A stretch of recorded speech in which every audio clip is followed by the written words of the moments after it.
Hello student, कैसे आप लोग? आई होप अच्छे होंगे।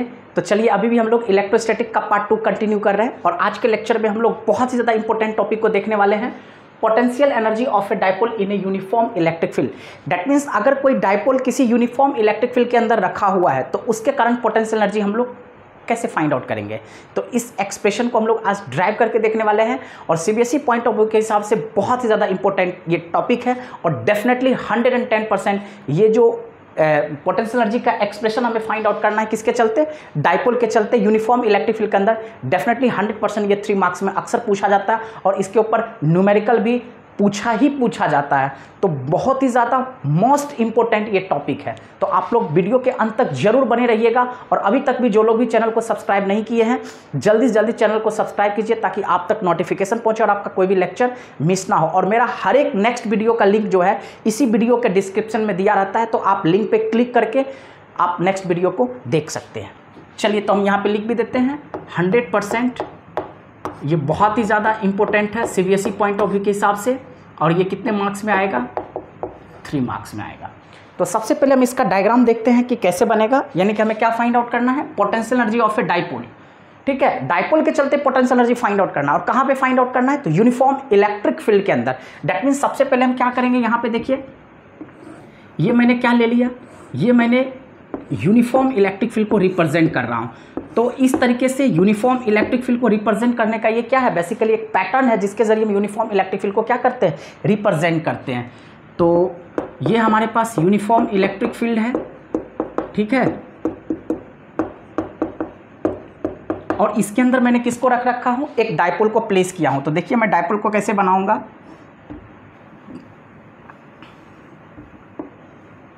यानी कि एक छोटा सा हमने यहाँ पे क्या बना दिया, डाइपोल बना दिया। ऑब्वियसली मैंने यहाँ पे क्या बना दिया, एक डाइपोल बना दिया। ये माइनस क्यू है तो ऑटोमेटिकली ये हमारे पास क्या है, प्लस क्यू है। Very simple. और डाइपोल के बीच का डिस्टेंस जो होता है, यानी कि एक तरह से जिसको हम लोग कहते हैं लेंथ ऑफ द डाइपोल, वो हमारे पास क्या होता है, 2a। क्या होता है हमारे पास, 2a। तो डायरेक्शन हम दिखा दिया, डायरेक्शन ऑलवेज फ्रॉम -2 प्लस, यानी कि -q टू +q होता है। अब देखिए ये डाइपोल कहीं ना कहीं यहाँ पे थोड़ा सा दिमाग लगाइए और इस लाइन को यहाँ से स्केच कीजिए। तो कहीं ना कहीं ये डाइपोल इंक्लाइंड है और जब कोई डाइपोल इस यूनिफॉर्म इलेक्ट्रिक फील्ड के अंदर जो रखा हुआ है इंक्लाइंड होकर के, तो कहीं ना कहीं एक पार्टिकुलर थीटा एंगल पे रखा हुआ है। तो ऑब्वियसली अगर देखा जाए तो देखिए अगर ये थीटा है तो इसका अपोजिट ये परपेंडिकुलर कंपोनेंट मतलब वर्टिकल कंपोनेंट हो जाएगा। ठीक है, यानी कि हम इसको लिख सकते हैं VC। देखिए VC का मतलब क्या हो गया, वर्टिकल कंपोनेंट। VC का मतलब क्या हो गया, यहाँ पे मैं लिख भी देता हूँ वर्टिकल कंपोनेंट। यानी कि रिजोल्यूशन आपने वेक्टर पढ़ा होगा, कोई भी रिजल्टेंट वेक्टर तो उसको उसके कंपोनेंट में क्या कर देते हैं, स्प्लिट कर देते हैं, तो उसको रिजोल्व कर देते हैं। 2 कंपोनेंट आता है, वर्टिकल और हॉरिजॉन्टल। जो परपेंडिकुलर होता है वो वर्टिकल कंपोनेंट होता है, जो हॉरिजॉन्टल होता है, जो बेस होता है वो हमारे पास क्या होता है, हॉरिजॉन्टल कंपोनेंट। और HC का मतलब हमारे पास क्या हो जाएगा, ये हो जाएगा हमारे पास हॉरिजॉन्टल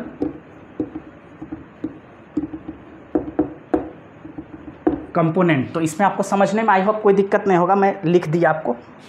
ठीक है, तो वर्टिकल कंपोनेंट हमारे पास क्या हो जाएगा, ये हो जाएगा हमारे पास, क्योंकि रिजल्टेंट हमारे पास 2a है तो ये हो जाएगा 2a sin थीटा। और जो हॉरिजॉन्टल कंपोनेंट है HC, ये हमारे पास बेसिकली क्या हो जाएगा, ये हो जाएगा 2a cos थीटा। आपने यहाँ पे बहुत अच्छे से देखा। अब देखिए बेसिकली क्या होगा, तो हम यहाँ पे लिखेंगे वी नो डेट। जैसा कि आप लोग जानते हो electric field is equal to क्या होता है, फोर्स पर यूनिट चार्ज। तो अगर मैं फोर्स का एक्सप्रेशन निकालूंगा तो F बराबर हमारे पास क्या होना चाहिए, QE वेक्टर होना चाहिए। तो ऑब्वियसली देखिए ये इलेक्ट्रिक फील्ड क्या करेगा, -q के ऊपर फोर्स लगाएगा इस डायरेक्शन में, यानी कि ये डायरेक्शन किसको दिखा रहा है, फोर्स ऑन -q, जो कि हमारे पास क्या होना चाहिए, -QE वेक्टर होना चाहिए। सिमिलरली यहाँ पे जो फोर्स लगेगा ये फोर्स किस पे लगेगा, फोर्स ऑन +q, जो कि हमारे पास क्या हो जाएगा, +QE वेक्टर। ठीक है, अब आप लॉजिकली देखिए कि यहाँ पे क्या है, इलेक्ट्रिक फील्ड तो यूनिफॉर्म है और ये चार्ज का मैग्नीट्यूड भी सेम है। तो जब हमारे पास इलेक्ट्रिक फील्ड यूनिफॉर्म है और चार्ज का मैग्नीट्यूड सेम है तो ऑब्वियसली ये जो इलेक्ट्रिक फील्ड इस दोनों चार्ज के ऊपर फोर्स लगाएगा, इन टर्म्स ऑफ मैग्नीट्यूड दोनों फोर्स भी क्या होगा, सेम होगा, बट डायरेक्शन में दोनों क्या होगा, अपोजिट होगा। एक देखिए यहाँ पे किस डायरेक्शन में लग रहा है, लेफ्ट डायरेक्शन में, तो दूसरा किस डायरेक्शन में लग रहा है, राइट डायरेक्शन में लग रहा है। तो both are in magnitude, both are in terms of magnitude same but in terms of direction opposite. तो आपने 11th क्लास में पढ़ा होगा, इसी फोर्स को हम लोग क्या कहते हैं, कपल ऑफ फोर्सेस। यानी कि अगर कोई दो फोर्सेस सेम मैग्नीट्यूड को हो बट दोनों का लाइन ऑफ एक्शन जो है वो डिफरेंट है, दैट मीन्स डायरेक्शन दोनों डिफरेंट डायरेक्शन में एक्ट हो रहा है, तो इसी चीज को हम लोग क्या कहते हैं, कपल ऑफ फोर्सेस। और यही कपल ऑफ फोर्सेस क्या करेगा, टॉर्क को एक्सर्ट करेगा, किसके ऊपर, डायपोल के ऊपर। अगर डायपोल के ऊपर टॉर्क एक्सर्ट होगा तो डायपोल क्या करेगा, रोटेट करेगा, और रोटेट करेगा तो वर्क डन होगा, और वही वर्क डन हमारा क्या कहलाएगा, पोटेंशियल एनर्जी कहलाएगा। That's it. तो हम यहां पे लिख सकते हैं these two forces, THESE, these two dipole. तो सो इस टॉर्क का एक्सप्रेशन क्या होगा, टॉर्क का फॉर्मूला होता है आइदर फोर्स इंटू यानी कि फोर्स इंटू परपेंडिकुलर डिस्टेंस। तो दोनों फोर्स मैग्नीट्यूड में सेम है तो कोई भी फोर्स ले सकते हैं। तो हमारे पास फोर्स क्या हो जाएगा, QE इंटू परपेंडिकुलर डिस्टेंस, हमारे पास वर्टिकल कंपोनेंट क्या हो जाएगा, 2a sin थीटा। तो आप यहीं पे देख सकते हैं दिस इंप्लाइज टॉ बराबर हम क्या लिख सकते हैं, यहाँ पे देखिए Q इंटू 2a, जिसको हम क्या लिख सकते हैं, PE sin थीटा, क्योंकि यहाँ पे दिखा सकते हैं since P is equal to क्या होता है, Q इंटू 2a, यानी कि P को हम लोग क्या कह देते हैं, डायपोल मोमेंट। तो ऑब्वियसली Q इंटू 2a को हम क्या लिख सकते हैं, P, तो PE साइन थीटा। ये हमारे पास किसका एक्सप्रेशन आ गया, ठीक है। तो इस तरह के हम लिख सकते हैं, यहाँ पे लिख सकते हैं so that when the torque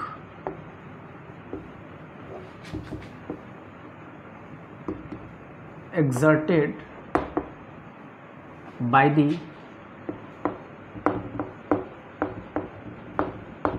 uniform electric field on the dipole. यानी कि इस प्रकार से क्या होगा, ये जो यूनिफॉर्म इलेक्ट्रिक फील्ड है वो इस डायपोल के ऊपर क्या एक्सर्ट करेगा, टॉर्क। और जैसे ये इलेक्ट्रिक फील्ड इस डायपोल के ऊपर टॉर्क एक्सर्ट करेगा तो रोटेशनल में फोर्स का काम कौन करता है, टॉर्क। जैसे लीनियर मोशन होता है या दैट मीन्स ट्रांसलेशनल मोशन होता है तो उसमें फोर्स सबसे बड़ा रोल प्ले करता है, लेकिन वहीं पे जब रोटेशनल मोशन होता है तो वहाँ पे क्या करता है, टॉर्क फोर्स का काम करता है। यानी कि फोर्स की जगह कौन काम करता है रोटेशनल मोशन के अंदर, टॉर्क। तो ऑब्वियसली अगर ये इलेक्ट्रिक फील्ड टॉर्क एक्सर्ट करेगा तो इस टॉर्क की वजह से ये क्या करेगा, डायपोल रोटेट करने लगेगा। तो हमने यहाँ पे लिख देते हैं so that when the torque exerted by the uniform electric field on the dipole then dipole starts rotating. Obviously dipole क्या करेगा, रोटेट करना स्टार्ट कर देगा, डायपोल स्टार्ट्स रोटेटिंग। अब यहीं पे लिख सकते हैं हम let the dipole rotates with a small angle d theta. अब मैंने माना, अब देखिए जब ये इलेक्ट्रिक फील्ड इस डायपोल के ऊपर टॉर्क एक्सर्ट करेगा तो ये डायपोल क्या करेगा, रोटेट करेगा। अब मैंने माना कि ये जो डायपोल है कितना रोटेट किया, हम सबसे पहले स्मॉल के चलते फाइंड आउट करेंगे और उसी को इंटीग्रेशन करके टोटल के चलते फाइंड आउट कर लेंगे। तो मान लेते हैं ये डायपोल कितना रोटेट किया, कितना डिग्री रोटेट किया, डी थीटा। कितना एंगल डायपोल कितना रोटेट किया, d theta, due to which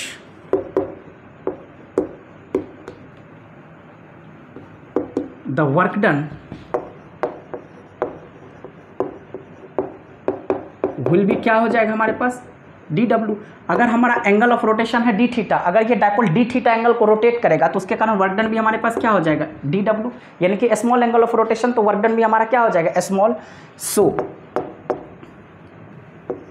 D W will भी क्या होना चाहिए, टॉ डी थीटा। जैसे नॉर्मली वर्क बराबर फोर्स इंटू डिस्प्लेसमेंट, तो रोटेशनल के केस में जो हमारा डी डब्ल्यू होगा वो टॉर्क इंटू डी थीटा हो जाएगा। दिस इंप्लाइज डी डब्ल्यू बराबर टॉर्क। टॉर्क ऑलरेडी हम लोगों ने देखा एक्सप्रेशन, टॉर्क का एक्सप्रेशन हम लोगों ने क्या देखा था, पीई साइन थीटा।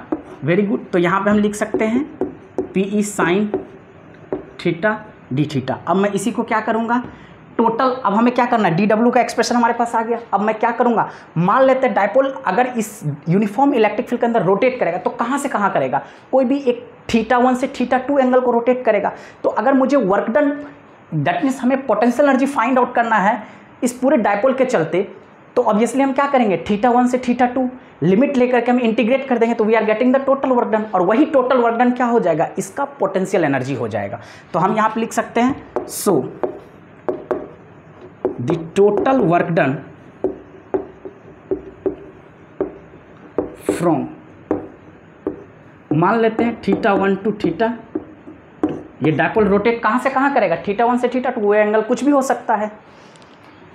तो यहाँ पे क्या करेंगे, इंटीग्रेशन dw, और यहाँ पे लिमिट ले लेंगे इंटीग्रेशन θ1 से θ2, और ये क्या हो जाएगा हमारे पास PE sin θ dθ। तो this implies integration of dw हमारे पास क्या हो जाएगा, dw, देखिए d किसके साथ लगा है, θ, तो केवल sin θ dθ का इंटीग्रेशन होगा, रिमेनिंग कांस्टेंट टर्म को बाहर लेके आ जाएंगे, हमारे पास क्या आ जाएगा, ये PE आ जाएगा, इंटीग्रेशन θ1 से θ2, और ये हमारे पास सिंपली क्या आ जाएगा, sin θ dθ। अब मैं इसी एक्सप्रेशन को यहाँ पे ही सॉल्व कर देता हूँ फर्दर, ताकि आपको समझने में कोई दिक्कत नहीं हो। यहीं पे मैं लिख देता हूँ दिस इम्प्लाइज, जो हमारे पास W है वो क्या हो जाएगा, PE। अब देखिए यहाँ पे एक चीज़ ध्यान दीजिएगा, sin θ dθ का इंटीग्रेशन क्या होता है, माइनस कॉस थीटा। तो ये सिंपल फॉर्मूला आप इसको रिमेंबर रख सकते हैं, या मेरा मैथमेटिकल टूल का जो वीडियो है आप उसमें देख सकते हैं, वहाँ पे मैंने इसका इंटीग्रेशन का फॉर्मूला लिख रखा हूँ। तो इंटीग्रेशन ऑफ sin θ dθ क्या होता है, माइनस कॉस थीटा। तो हम सिंपली यहाँ पे क्या लिख सकते हैं, माइनस कॉस थीटा, लिमिट हमारे पास क्या हो गया, θ1 से θ2, वेरी सिंपल। तो this implies W is equal to हम क्या लिख सकते हैं, PE, और यहाँ पे लिख सकते हैं माइनस कॉस थीटा के जगह upper limit θ2 minus cos theta के जगह लोअर लिमिट θ1। यानी कि हम क्या करते हैं, थीटा के जगह पहले अपर लिमिट डालेंगे, माइनस फिर इस थीटा के जगह क्या डालेंगे, lower limit. Actually upper limit minus क्या होता है, लोअर लिमिट, लेकिन ये अपर लिमिट और लोअर लिमिट का यहाँ पे वैल्यू डलता है, और वो दोनों क्या होता है, माइनस होता है, upper limit minus lower limit. तो मैंने थीटा के जगह θ2 डाल दिया, तो माइनस कॉस θ2, अब माइनस लोअर लिमिट किस में जाएगा, माइनस में जाएगा, तो माइनस ऑलरेडी यहाँ पे है माइनस कॉस, लोअर लिमिट क्या हो गया, θ1। तो वेरी सिंपल आप इसको सॉल्व कर सकते हैं। W बराबर हमारे पास क्या आ गया, PE, और यहाँ पे आप लिख सकते हैं, देखिए minus cos θ2 minus minus plus हो जाएगा, यहाँ पे क्या लिख सकते हैं, कॉस θ1। तो यही एक्सप्रेशन हमारे पास आ जाएगा, W is equal to PE, arrange करके अगर मैं लिखूँ तो cos θ1 minus cos theta, W is equal to simply हमारे पास क्या आ गया था, PE, और ये आ गया था cos θ1 माइनस cos θ2। अब देखिए ये जो हमारे पास वर्क डन का एक्सप्रेशन आ गया डायपोल के चलते, बेसिकली यही वर्क डन हमारा क्या होगा, पोटेंशियल एनर्जी। तो हम यहाँ पे लिख सकते हैं hence the potential energy due to the dipole in the uniform electric field. इसी को हम U लिख सकते हैं, U बराबर हमारे पास क्या आ गया, PE और cos θ1 माइनस cos θ2। ठीक है, ये हमारे पास क्या आ गया, एक तरह से पोटेंशियल एनर्जी का डायपोल के चलते क्या आ गया, ये जनरल एक्सप्रेशन है। इसको हम लोग क्या कह सकते हैं, जनरल एक्सप्रेशन, यानी कि जो पोटेंशियल एनर्जी का हमारे पास जनरल एक्सप्रेशन आ गया, क्या आ गया, PE cos θ1 माइनस cos θ2। अब यहाँ पे देखिए सिचुएशन को आपको समझना है, थोड़ा सा क्या करना है, हम यहाँ पे एज्यूमिंग, यहाँ पे हम क्या करेंगे, एज्यूमिंग, हम यहाँ पे थोड़ा सा एजम्पशन लेके चलेंगे। क्या एजम्पशन लेके चलेंगे, तो आप थोड़ा सा डायग्राम पे जाइएगा। देखिए डायग्राम में हमारे पास क्या था, डायपोल जो था वो यूनिफॉर्म इलेक्ट्रिक फील्ड के साथ क्या था, इंक्लाइंड था। अब मैं इनिशियली अगर मैं मानूं कि यही डायपोल बिल्कुल ये जो यूनिफॉर्म इलेक्ट्रिक फील्ड था इसके ठीक डायपोल क्या था, परपेंडिकुलर था। दैट मीन्स कोई भी डायपोल टॉर्क के कारण रोटेट करेगा, तो मैंने बताया था θ1 से। तो मान लेते हैं अगर इनिशियली डायपोल बिल्कुल इस यूनिफॉर्म इलेक्ट्रिक फील्ड के कैसे लाई कर रहा है, परपेंडिकुलर, यानी कि ये यूनिफॉर्म इलेक्ट्रिक फील्ड और डायपोल बिल्कुल इसके परपेंडिकुलर लाई कर रहा है, तो θ1 कितना डिग्री हो जाएगा, 90, और 90 से वो कहीं भी जा सकता है। θ2 हम क्या ले लेंगे, थीटा ले लेंगे। तो वेरी सिंपल, मैं यहाँ पे ये एजम्पशन लेके चल रहा हूँ कि अगर initially dipole uniform electric field के क्या है, परपेंडिकुलर, तो हम यहाँ पे लिख सकते हैं assuming initially if dipole is perpendicular to the uniform electric field, यानी कि जो यूनिफॉर्म इलेक्ट्रिक फील्ड है डायपोल इनिशियली क्या है, परपेंडिकुलर। तो उस केस में जो हमारा θ1 एंगल है वो कितना डिग्री हो जाएगा, 90 डिग्री। एंड थीटा टू हमारे पास सिंपली हम क्या ले सकते हैं, थीटा। देन तब जाकर के हमारे पास यही पोटेंशियल एनर्जी का एक्सप्रेशन क्या हो जाएगा, तो ये हो जाएगा पीई कॉस थीटा वन के जगह क्या डाल सकते हैं, 90 degree minus cos theta two के जगह क्या लिख सकते हैं, सिंपली थीटा।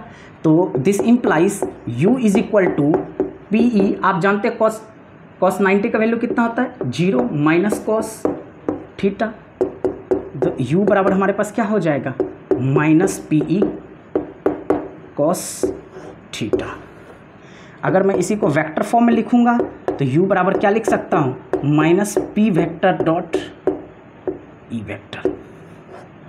वेक्टर फॉर्म में लिखना चाहूँ तो मैं क्या लिख सकता हूँ, minus P vector dot E vector, क्योंकि ए वेक्टर डॉट बी वेक्टर को खोलते हैं तो ए बी कॉस थीटा। तो उसी तरह से u बराबर अगर माइनस पी कॉस थीटा है तो minus p E cos theta को क्या लिख सकते हैं, minus P vector dot E vector. तो इससे ये पता चल गया वर्क डन है, वर्क डन ऑटोमेटिकली क्या होता है, स्केलर क्वांटिटी होता है, क्योंकि कोई भी वर्क डन कभी भी वेक्टर क्वांटिटी नहीं हो सकता है, ठीक है। तो यानी कि ये जो पोटेंशियल एनर्जी हमारे पास क्या है, स्केलर क्वांटिटी है, और वो आ गया हमारे पास u बराबर माइनस पी कॉस थीटा। तो जनरली मैक्सिमम केसेस में हमारा यही फॉर्मूला यूज़ होता है, लेकिन डिपेंड करता है कि क्वेश्चन में क्या कंडीशन दे रखा है।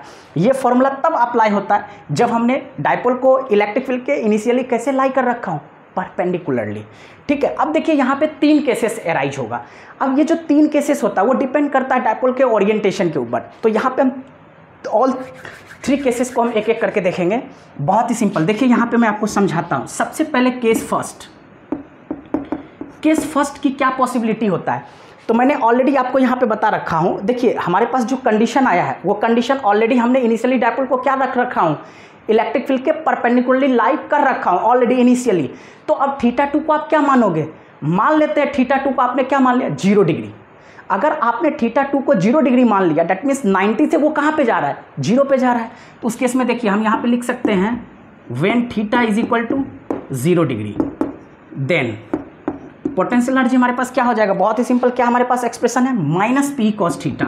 तो माइनस पी ई कॉस क्या हो जाएगा, 0 डिग्री, जो कि सिंपली हमारे पास कॉस 0 का वैल्यू कितना होता है, 1, यानी कि ये आ गया माइनस पी ई, यानी कि इस केस में u हमारे पास क्या आ गया, माइनस पी ई।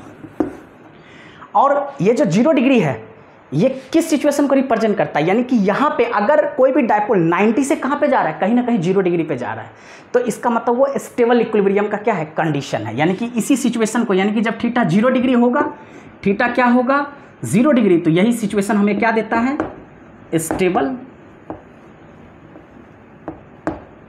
इक्विलिब्रियम का कंडीशन देता है। इसको ध्यान में रखिएगा, यानी कि ये हमें किसका कंडीशन देता है, स्टेबल इक्विलिब्रियम का। यानी कि थीटा अगर आपका 0 डिग्री होगा तो उस केस में पोटेंशियल एनर्जी माइनस पी हो जाएगा, और ये सिचुएशन कौन सा है, स्टेबल इक्विलिब्रियम का ये मेन कंडीशन है। यानी कि अगर देखा जाए तो इस केस में किस में माना जाएगा, डाइपोल स्टेबल इक्विलिब्रियम में माना जाएगा। अगला केस हमारे पास क्या है, केस 2, वेरी सिंपल।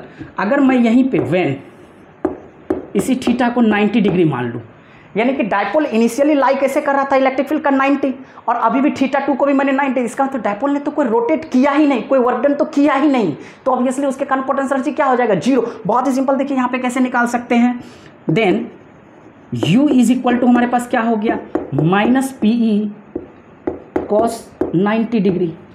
तो ऑटोमेटिकली देखिए माइनस पी कॉस 90 डिग्री, और ऑलरेडी हम जानते हैं कॉस 90 का वैल्यू क्या होता है, 0। तो इंटायर वैल्यू दिस इंप्लाइज यहीं पे लिख सकता हूँ, पोटेंशियल एनर्जी आपका क्या हो जाएगा, 0। यानी कि ऑटोमेटिकली लॉजिक देखिए क्या है, यहाँ देखिए इनिशियली हमने डाइपोल को क्या लाई कर रखा हूँ, मान रखा हूँ कि इलेक्ट्रिक फील्ड को परपेंडिकुलर लाई कर रहा है, और वो थीटा 1 से थीटा 2 जा रहा है। तो दैट मीन्स यहाँ पे जो मैंने थीटा लिख रखा हूँ, जो पोटेंशियल एनर्जी, वो तो हमारा थीटा 2 है, जहाँ पे डाइपोल जाएगा, रोटेट करके कितना डिग्री पे हम रोटेट करा करके उसको लेके जा रहे हैं। अगर मैं उसको भी 90 डिग्री ले रहा हूं तो इसका मतलब डाइपोल जहां था इनिशियली अभी भी वहीं पे है, तो ऑटोमेटिकली उसके कारण क्या होगा, पोटेंशियल एनर्जी वर्क डन 0। तो आप यहां पे देख भी सकते हो, ठीक है। तो यहां पे उसके कारण पोटेंशियल एनर्जी क्या हो जाएगा, 0। केस 3 हमारे पास क्या कहता है, व्हेन थीटा कितना डिग्री होगा, 180। अगर मैंने यही एंगल को कितना ला दिया, 180, यानी कि वो 90 से कहाँ जा रहा है, 180, यानी कि कहीं ना कहीं ये किसका सिचुएशन बन रहा है, आप देखिए कहाँ पे लाई कर रहा हूँ, बिल्कुल परपेंडिकुलर है और बिल्कुल डाइपोल, यानी कि कहीं ना कहीं एंटी पैरेलल का केस बन रहा है। यानी कि जो हमारा, देखिए थोड़ा ध्यान देना है, अगर मैंने इनिशियली डाइपोल कैसे था, इलेक्ट्रिक फील्ड के परपेंडिकुलर था, अब मैंने उसको 90 से कहाँ पे लेके चला गया, 180 पे। तो देखिए ये हमारे पास किसका सिंबल था, इलेक्ट्रिक फील्ड का, और डाइपोल जो है वो बिल्कुल ऐसे लाई कर रहा था, इनिशियली 90 डिग्री पे लाई कर रहा। अब मैं इसी डाइपोल को थोड़ा देर के लिए सिचुएशन कीजिएगा ऐसे ला दिया, तो डाइपोल का डायरेक्शन देखिए ये माइनस क्यू था और ये प्लस क्यू था। थोड़ा सिचुएशन को समझिएगा।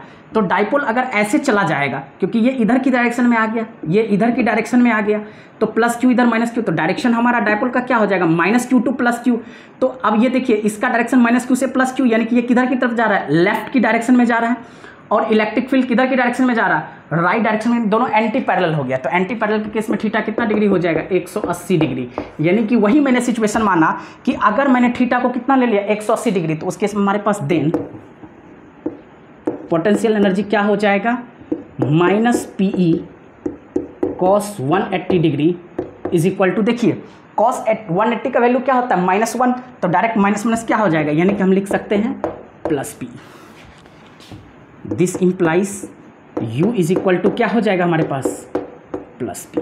यानी कि यहाँ पे जो पोटेंशियल एनर्जी है वो पॉजिटिव वैल्यू लाई करेगा। दैट मीन्स ये कहीं ना कहीं किस सिचुएशन को रिप्रेजेंट करता है, अनस्टेबल इक्विलिब्रियम को,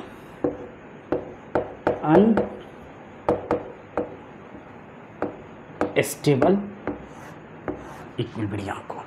यानी कि किस सिचुएशन को रेफर कर रहा है, अनस्टेबल इक्विलिब्रियम को। तो ये जो तीनों कंडीशंस था ये बहुत ज़्यादा इंपॉर्टेंट है। अक्सर क्वेश्चन इसी तरीके से पूछा जाता है, कंडीशन के ऊपर ही ज़्यादा क्वेश्चन रहेगा। और कभी कभी क्वेश्चन में क्या रहेगा, प्रॉब्लम आपको स्टेबल इक्विलिब्रियम, अनस्टेबल इक्विलिब्रियम दिया रहेगा, वहाँ पे एंगल नहीं दिया रहेगा, तो आपको दिमाग में दौड़ाना है क्या, अगर स्टेबल इक्विलिब्रियम है तो थीटा ऑलरेडी कितना डिग्री होगा, 0 डिग्री। आप वहाँ पे उसका वैल्यू लेकर के फाइंड आउट कर सकते हैं। यानी कि जो भी हमारे पास एक्सप्रेशन है माइनस पी कॉस थीटा का, वहाँ पे थीटा का ऑटोमेटिकली क्या ले लोगे, 0, अगर स्टेबल इक्विलिब्रियम लिखा है। अगर कहीं पे अनस्टेबल इक्विलिब्रियम लिखा है तो वहाँ पे थीटा का ऑलरेडी वैल्यू आप क्या लोगे, 180 डिग्री। तो ऑटोमेटिकली आप लेकर के क्या कर सकते हो, फाइंड आउट कर सकते हो। Thank you.